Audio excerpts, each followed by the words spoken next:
নমস্কার, আশা করি সকলে খুব ভালো আছেন। আজকে আমি পাঠ করে শোনাবো গোপাল ভাঁড়ের গল্প প্রভু ভক্ত ভৃত্য।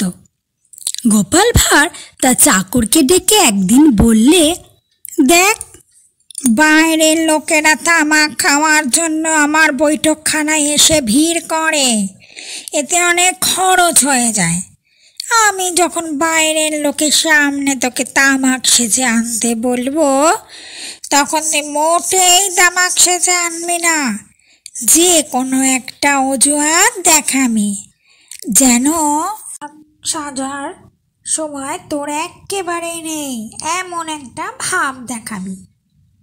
চাকর অমনি মাথা নেড়ে বলল, যে আগে আপনি যেমনটি বলবেন আমি তেমনটি করব। আপনার কথাই তো শোনাই আমার একমাত্র কাজ, কারণ আপনি আমার প্রভু আর আমি ভৃত্য, আমার মনে থাকবে।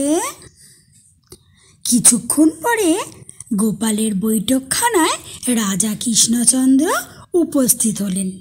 গোপাল চাকরকে ডাক দিয়ে বললে, ওরে বিষে, তাড়াতাড়ি তামাক সেজে আন, আমরা এখানে বসে আছি। কিন্তু বিষের চাকর আর আসে না।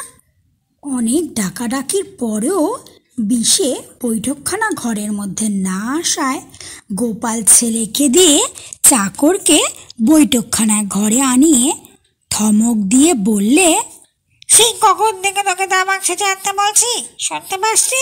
কানা নাকি? চাকর রাজার দিকে তাকিয়ে গোপালকে বললে, গোয়াল ঘরে ছিলাম, তাই শুনতে পাইনি। এখন কি অজুহাত দেখাবো, তাই বলুন।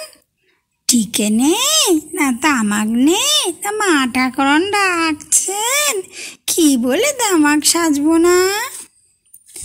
বেজায় অপ্রস্তুত হলো গোপাল, তার কিছুই উত্তর করতে পারল না।